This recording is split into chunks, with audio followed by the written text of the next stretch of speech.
Security വിങ്ങിൽ നിന്നും എടുത്തുകൊണ്ട് പോയ VC-യുടെയും സിൻഡിക്കേറ്റ് ഹാളിൻ്റെയും സിൻഡിക്കേറ്റ് ഹാളെന്ന് വെച്ച് കഴിഞ്ഞാൽ സിൻഡിക്കേറ്റ് യോഗം ചേരുന്ന ഹാള്, സബ് കമ്മിറ്റികളും എല്ലാം ചേരുന്ന, ഇവിടെ ദൈനംദിന യോഗം ചേരുന്ന ഹാളാണ് സിൻഡിക്കേറ്റ് ഹാള്. ഇതൊരു ഒറ്റ താക്കോൽ കൂട്ടമാണ്. അപ്പോൾ രാവിലെ എടുത്തുകൊണ്ട് പോയി വൈകുന്നേരം അത് തിരികെ കൊണ്ടു കൊടുത്ത സമയത്ത് സിൻഡിക്കേറ്റ് റൂമിൻ്റെ താക്കോൽ കാണാനില്ല എന്നാണ് നമുക്കറിയാൻ കഴിഞ്ഞത്. സെക്യൂരിറ്റി വിങ്ങിൽ നിന്നും അത് മോഷണം പോയതായിട്ടാണ് അറിയാൻ കഴിയുന്നത്. അതൊരു അസാധാരണമായ സംഭവമാണ്. കാരണം വൈകുന്നേരം ഇവിടുത്തെ പ്രധാനപ്പെട്ട ഓഫീസുകളുടെ താക്കോൽ കൂട്ടം ഓഫീസ് ടൈം കഴിഞ്ഞാൽ ഉദ്യോഗസ്ഥന്മാർ, ബന്ധപ്പെട്ടവർ സെക്യൂരിറ്റി വിങ്ങിനെ ഏൽപ്പിക്കണം, രാവിലെ അത് തിരികെ വന്ന് കളക്ട് ചെയ്യണം എന്നതാണ് വ്യവസ്ഥ. അതിൽ നിന്ന് വ്യത്യസ്തമായൊരു സംഭവമാണ് ഇപ്പോൾ ഇവിടെ നടന്നിരിക്കുന്നത്. ഇതിനകത്ത് ഒരുപാട് ദുരൂഹതയുണ്ട്. കാരണം രജിസ്ട്രാർ കൊടുത്തൊരു കേസ് തിങ്കളാഴ്ച കോടതി പരിഗണിക്കാനിരിക്കുകയാണ്. അങ്ങനെ ഇരിക്കുമ്പോൾ സുപ്രധാനമായ പല രേഖകളും ഇവിടെ നിന്നും കടത്താൻ വേണ്ടിയിട്ട് ഉള്ള ശ്രമമാണ്. നാളെ ലാസ്റ്റ് വർക്കിംഗ് ഡേ ആണ്, മറ്റന്നാൾ ഞായറാഴ്ചയാണ്. പല സുപ്രധാന രേഖകളും ഇവിടെ നിന്ന് കടത്താൻ വേണ്ടിയിട്ടുള്ള നീക്കത്തിൻ്റെ ഭാഗമായിട്ടാണോ എന്നുള്ളതിനെ സംബന്ധിച്ച് വളരെ വലിയ സംശയമാണ് ഇപ്പോൾ ഉയർന്നിരിക്കുന്നത്.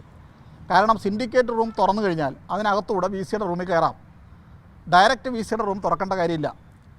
അപ്പോൾ ഇത് VC-യുടെ അറിവോടുകൂടിയാണ് ഈ താക്കോല് ഇപ്പോൾ മോഷ്ടിക്കപ്പെട്ടിരിക്കുന്നത്. ഇത് വളരെ വലിയ ഗൗരവമുള്ളൊരു പ്രശ്നമാണ്. കാരണം സർവകലാശാലയുടെ ദൈനംദിന പ്രധാനപ്പെട്ട യോഗങ്ങളെല്ലാം ചേരേണ്ട, ഇന്ന് തന്നെ 2 യോഗം അവിടെ വെച്ച് ചേർന്നതാണ്, 3 യോഗം ചേർന്നതാണ്. അടുത്ത ദിവസങ്ങളിലും യോഗങ്ങൾ ചേരേണ്ട ഒരു ഹാളാണ്. അപ്പോൾ ആ ഹാളിൻ്റെ താക്കോൽ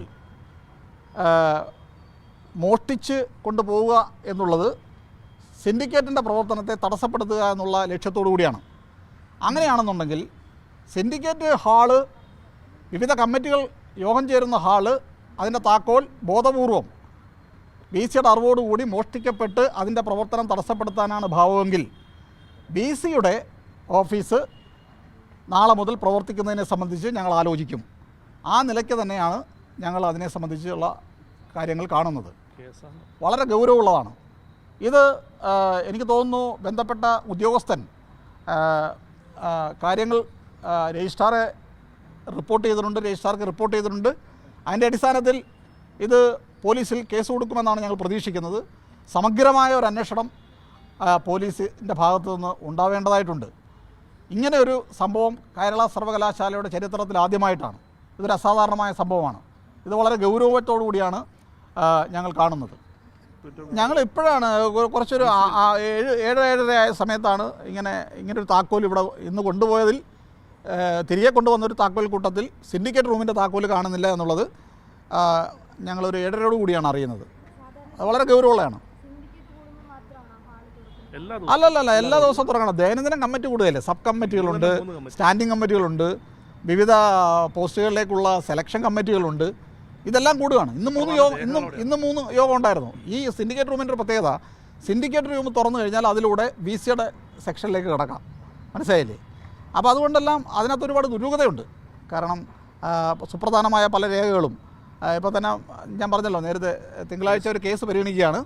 ആ കേസിൻ്റെ സ്റ്റേറ്റ്മെൻറ്റ് ഓഫ് ഫാക്ട്സ് ആരാണ് കൊടുക്കേണ്ടത് എന്നുള്ളതിനെ സംബന്ധിച്ച് കൃത്യമായി കോടതി പറഞ്ഞിട്ടുണ്ട്. അപ്പോൾ അതുമൊക്കെ ആയിട്ട് ബന്ധപ്പെട്ട് ഒരുപാട് ദുരൂഹതയുണ്ട്. ഒരുപാട് രേഖകൾ ഇതുമായി ബന്ധപ്പെട്ട് ഇവിടെ നിന്ന് കടത്താനാണോ എന്നുള്ളതിനെ സംബന്ധിച്ചും വളരെ വലിയ സംശയങ്ങൾ ഉയർന്നിരിക്കുകയാണ്. അതെല്ലാം സമഗ്രമായി പോലീസ് അന്വേഷിക്കണം.